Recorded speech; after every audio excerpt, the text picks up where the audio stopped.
The morning light filtered through the tall windows of Dr. Sarah Chen's office as she prepared for what would become one of the most transformative conversations of her career. As a practicing Jungian analyst with over 15 years of experience, she had witnessed countless individuals grapple with the profound questions that Carl Jung had posed decades earlier. Today, however, she found herself returning to two of Jung's most compelling observations: his understanding of what truly drives feminine psychology beyond material pursuits, and his radical proposition that only through destroying one's weak self could true invulnerability be achieved. The appointment book lay open before her, revealing a day filled with clients whose stories would illuminate these ancient truths in modern contexts. Each session would serve as a living testament to Jung's enduring insights into the human psyche, particularly his understanding of how women and men alike must confront their shadow selves to achieve authentic strength. Dr. Chen had spent the previous evening revisiting Jung's collected works, particularly his writings on the anima and animus, the collective unconscious, and the process of individuation. What struck her most forcefully was how Jung's observations about feminine psychology transcended the material realm entirely.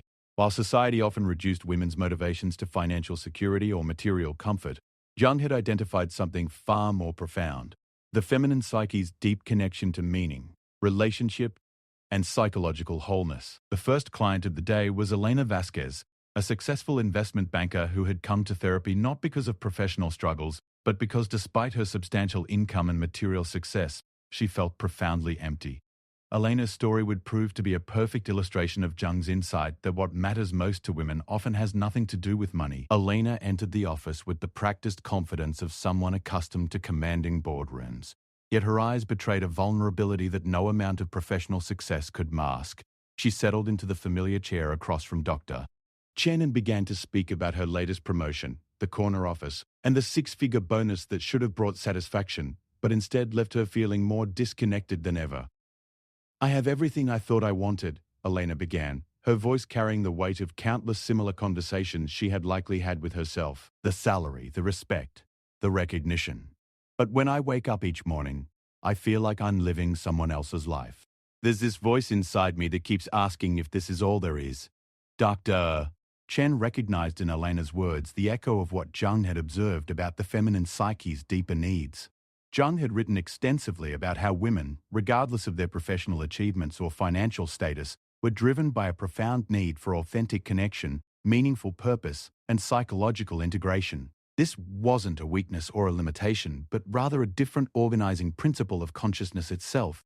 As Elena continued to explore her feelings, it became clear that her success in the financial world had been built upon what Jung would have called her persona, the mask we wear to meet the expectations of society. But this persona, no matter how successful, could never satisfy the deeper longings of the authentic self. Elena's true desire wasn't for more money or higher status. It was for a sense of meaning that connected her to something larger than herself. "I keep thinking about my grandmother," Elena revealed, her voice softening. "She worked as a seamstress her entire life, never made much money. But there was something about her that I've never been able to replicate. She seemed to know exactly who she was and why she was here. Every stitch she made was infused with intention, with love for the family she was providing for. I make 100 times what she ever made, but I've never felt that sense of purpose." This revelation illustrated Jung's understanding that women often prioritize what he called relatedness over material accumulation. Elena's grandmother had possessed something that couldn't be quantified in financial terms: a deep connection to her role as a creator, nurturer, and sustainer of family bonds. Her work had meaning because it was embedded in a web of relationships and purpose that transcended the transactional. Jung had observed that while the masculine principle, which exists in both men and women, tends toward separation, analysis, and achievement, the feminine principle seeks connection, synthesis, and meaning. This wasn't about gender roles or limitations, but about different ways of organizing consciousness and finding fulfillment. Elena's distress came not from her success, but from the fact that her success had been built upon suppressing her feminine principle in favor of a purely masculine approach to achievement. The conversation with Elena continued as Dr. Chen gently guided her toward recognizing the parts of herself that had been sacrificed in pursuit of external validation. This process of recognition was crucial to what Jung called individuation, the psychological process of integrating the various aspects of the self into a coherent whole. "What if," Dr. Chen suggested, "your current success isn't the problem? but rather the foundation upon which you can now build something more meaningful. What if the financial security you've created gives you the freedom to explore what truly matters to you? Elena's eyes lit up for the first time during the session. I've been thinking about starting a foundation, something that combines financial literacy with mentorship for young women from backgrounds like mine. But I always dismissed it as impractical, too idealistic. This moment represented a crucial breakthrough in Elena's journey towards psychological wholeness. She was beginning to see how her financial acumen could serve her deeper values rather than contradicting them. Jung would have recognized this as the beginning of a genuine integration of her masculine and feminine principles, using her analytical and achievement-oriented skills in service of her deeper need for meaningful connection and contribution. The session with Elena concluded with her commitment to explore this foundation idea further, not as an escape from her current life but as an evolution of it. As she left the office, Dr. Chen reflected on how Elena's story perfectly illustrated Jung's insight that women's deepest motivations often transcend material concerns entirely. Elena's struggle wasn't about money, she had plenty of that. Her struggle was about finding a way to align her external success with her internal values and her need for authentic self-expression. Part 2. The Architecture of Inner Strength. The afternoon brought Marcus Thompson to Dr. Chen's office, a man whose journey would illuminate the second half of Jung's profound observation that the man who destroys his weak self can never be destroyed by others. Marcus carried himself with the careful posture of someone who had learned to anticipate attacks from all directions, yet his very defensiveness revealed the presence of the weak self he had not yet learned to confront. Marcus had built what appeared to be a successful life. He owned a thriving construction company, commanded respect in his community, and had accumulated significant wealth. Yet he lived in constant fear. Fear of criticism, fear of failure, fear that others would discover he wasn't as competent as he appeared. His relationships were characterized by a need to maintain dominance and control, and he found himself exhausted by the constant effort required to maintain his carefully constructed image. "I don't understand why I can't just enjoy what I've built," Marcus began, his hands clenched tightly in his lap. "I have everything a man is supposed to want, but I feel like I'm constantly fighting battles on all fronts. My employees question my decisions, my wife challenges my authority, and I feel like everyone is waiting for me to fail." Chen recognized in Marcus's words the voice of what Jung called the inflated ego, a psychological structure built not on genuine strength but on the denial and projection of weakness. Marcus had constructed his identity around being strong, competent, and in control, but this construction was inherently fragile because it was built on the foundation of rejecting and disowning parts of himself that he deemed unacceptable. Jung's insight about destroying the weak self wasn't about becoming callous or emotionally numb. Rather, it was about confronting and integrating the very aspects of ourselves that we most fear others will discover and use against us. The weak self that Jung referred to was not our vulnerabilities, fears, or limitations themselves, but our attachment to hiding these aspects of our humanity from ourselves and others. "Tell me about the last time you felt genuinely criticized by someone," Dr. Chen requested, watching as Marcus's jaw tightened almost imperceptibly. "Last week at the city council meeting," Marcus replied, his voice carrying an edge of anger. "This young architect, barely out of school, had the audacity to question the environmental impact of one of my projects. Made me look like I didn't care about the community I'd been building in for 20 years. And how did that feel?" Dr. Plock. Chen pressed gently. Marcus was quiet for a long moment, his internal struggle visible. "It felt like he was calling me a fraud, like he could see through all my experience and success and knew I was just winging it half the time." This admission revealed the core of Marcus's vulnerability. His weak self wasn't his occasional uncertainty or his genuine care for his community's environmental impact. His weak self was his terror of being seen as imperfect, uncertain, or still learning. This terror kept him trapped in a defensive posture that actually made him more vulnerable to the very attacks he feared. Jung had observed that when we attempt to maintain a facade of invulnerability, we become enslaved to that facade. We must constantly monitor others' reactions, defend against perceived threats, and suppress any evidence of our humanity that might contradict our desired image. This exhausting process not only diminishes our capacity for authentic connection, but also makes us incredibly vulnerable to anyone who might threaten to expose our carefully hidden weaknesses. "What do you think would happen, Doctor?" Chen asked, If you had responded to that young architect by saying, "You raise an important point. I've been focused primarily on structural integrity and cost efficiency, but environmental impact is something I should consider more carefully. Can you share some specific concerns so I can learn from your expertise?" Marcus recoiled at the suggestion. That would make me look weak, incompetent. I'd lose credibility with the entire council. Or, Dr. Chen countered, it might make you look like someone secure enough in his expertise to acknowledge areas where he can grow, and wise enough to recognize valuable input regardless of its source. This distinction cut to the heart of Jung's teaching about the destruction of the weak self.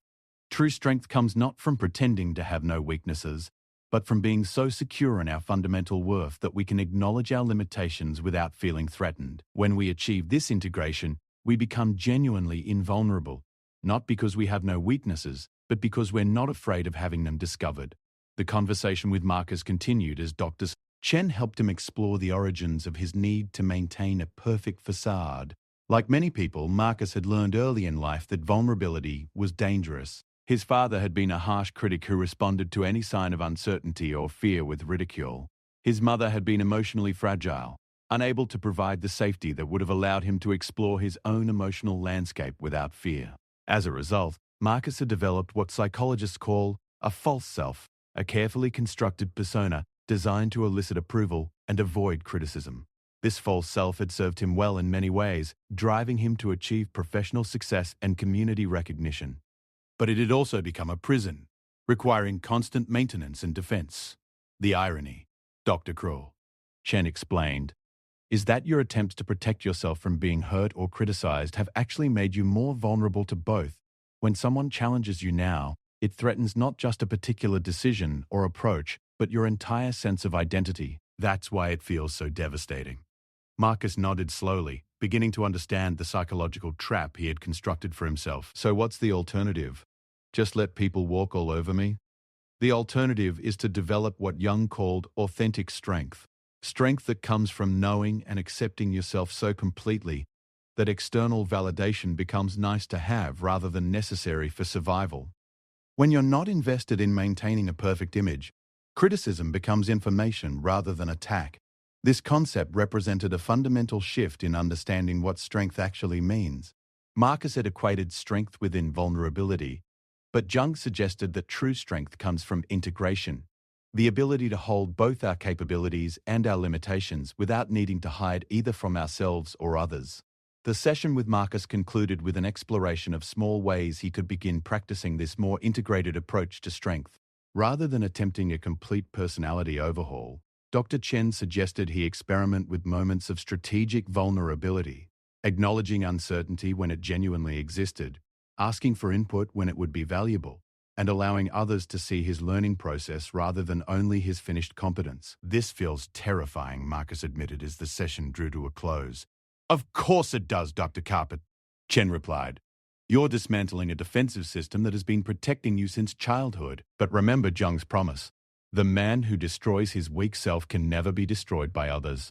The terror you feel now is the weak self's last attempt to maintain control. On the other side of this process lies a freedom you've never experienced.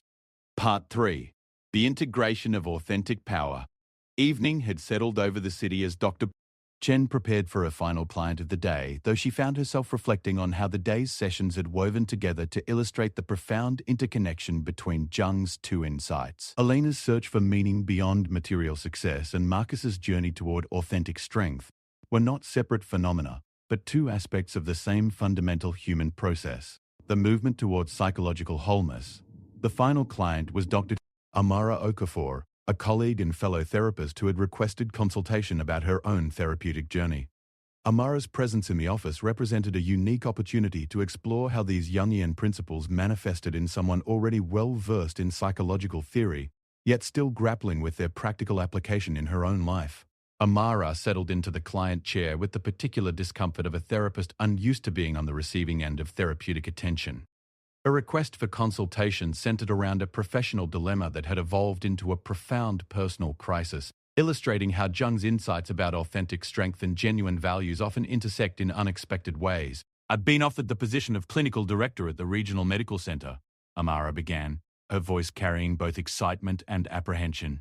It's everything I've worked toward professionally: prestige, influence, financial security. But accepting it would mean giving up my private practice, moving away from the direct therapeutic work that originally drew me to this field. Doctor. Chen recognized immediately that Amara's dilemma embodied both aspects of Jung's teachings. Like Elena, Amara was discovering that external markers of success might not align with her deepest values. Like Marcus, she was confronting the ways that her professional identity had become entangled with her need for external validation and security. Tell me more about what draws you to direct therapeutic work. Dr. Chen invited, settling into the familiar rhythm of therapeutic exploration. Amara's expression softened as she began to describe the moments of genuine connection and transformation that characterized her clinical practice. There's something that happens in that sacred space between therapist and client, she explained. It's not something I can quantify or put in a report, but it's the reason I became a therapist in the first place. When I'm sitting with someone as they make a breakthrough, or when I can help them see a pattern they've been trapped in for years, I feel like I'm participating in something larger than myself. This description perfectly captured what Jung meant when he wrote about the feminine principle's orientation toward meaning and connection. Amara's deepest fulfillment came not from hierarchical advancement or increased income, but from the relational and transformative aspects of her work. The clinical director position, while prestigious, would move her away from this source of meaning toward administrative and managerial responsibilities that engage different aspects of her psyche. And what makes the director position appealing? Doctor, Chen asked, though she suspected she already knew the answer. Security, recognition, the ability to influence systemic change, Amara replied, then paused thoughtfully. And if I'm being completely honest, the validation of being chosen for such a position. It would prove that I've succeeded, that I'm respected in my field. Here was the intersection between Jung's two insights. Amara's attraction to the position wasn't primarily about the work itself, but about what accepting it would say about her worth and competence. Her weak self, the part of her that still needed external validation to feel secure, was drawn to the prestige and recognition.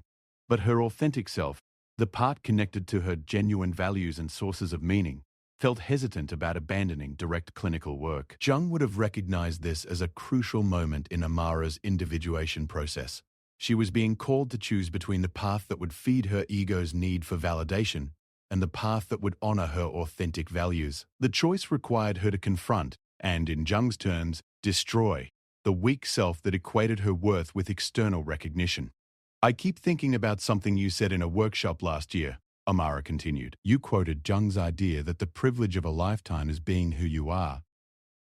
But how do you know who you are when society keeps telling you that advancement and recognition are measures of success?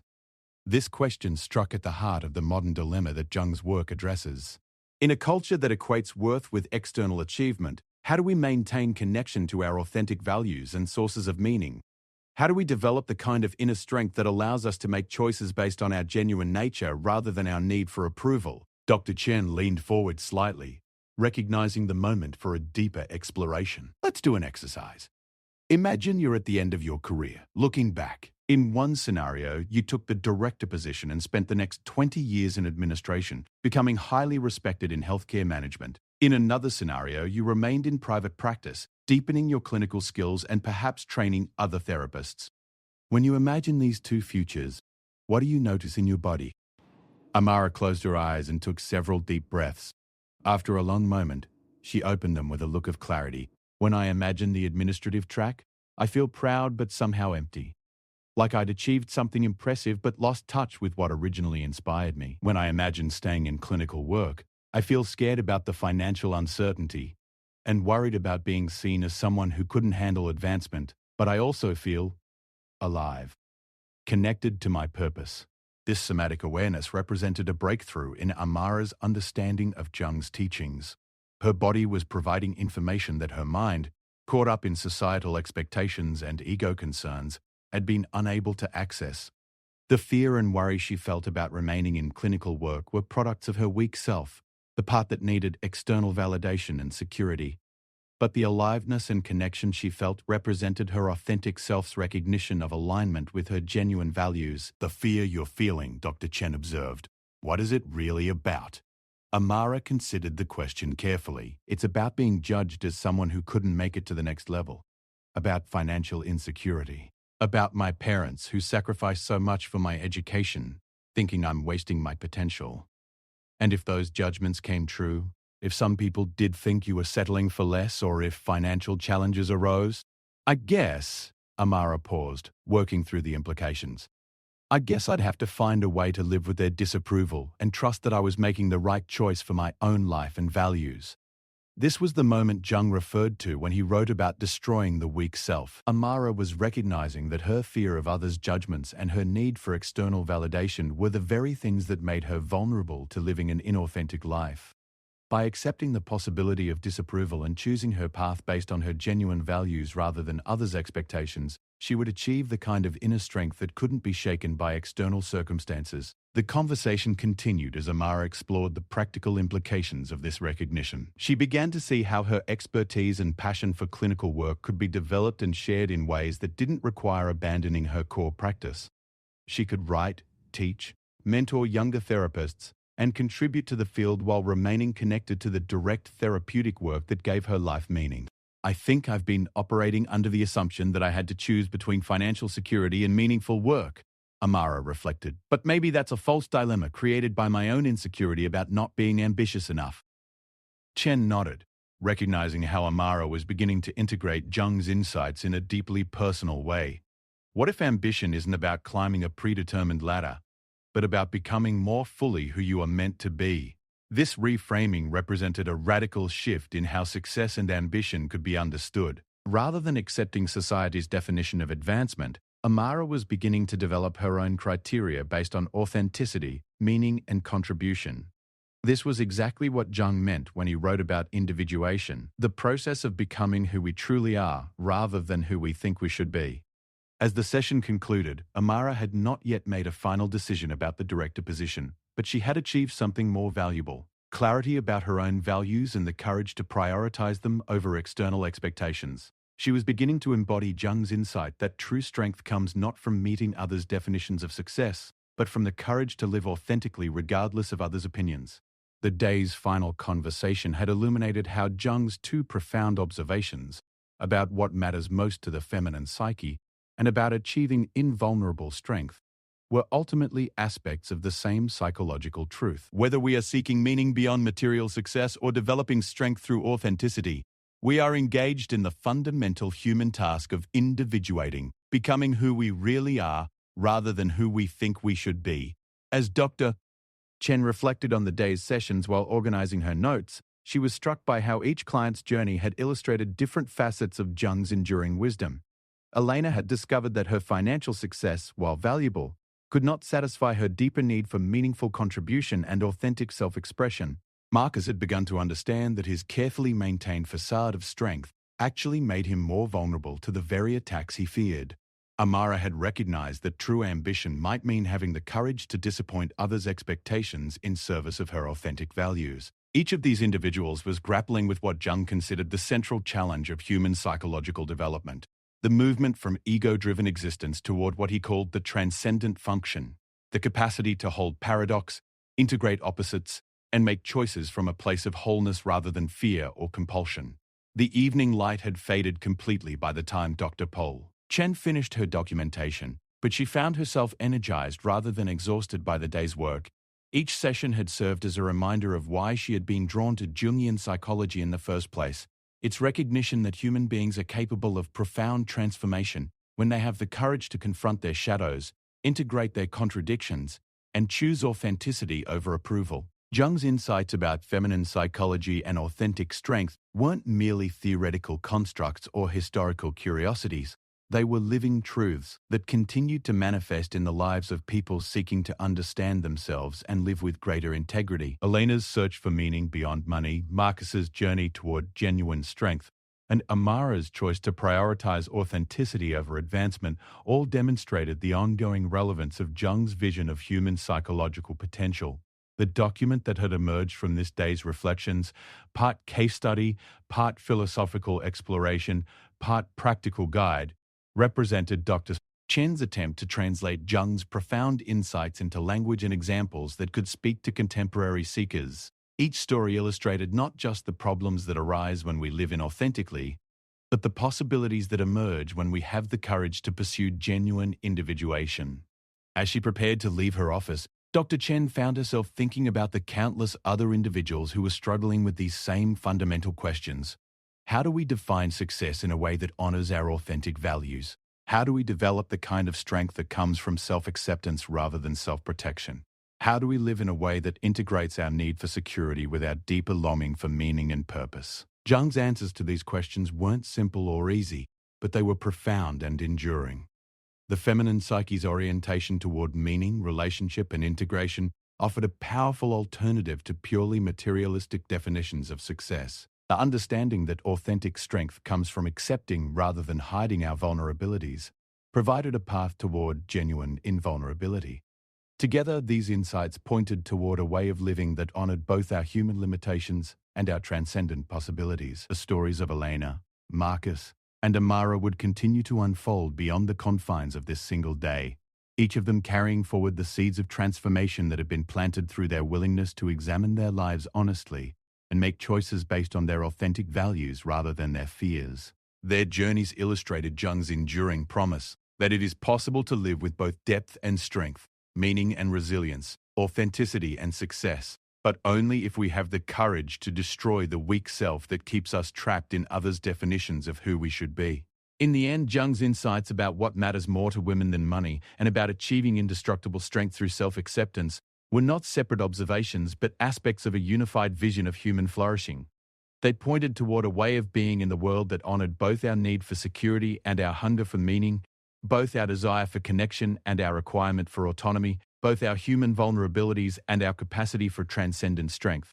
The day's work was complete, but the larger work, the ongoing process of helping individuals discover and live their authentic lives, would continue tomorrow, and the next day, and for as long as human beings struggled with the eternal questions of who they are and who they might become. Jung's wisdom would continue to illuminate these struggles, offering not easy answers but profound insights into the nature of human psychological development and the possibilities that emerge when we have the courage to become who we truly are.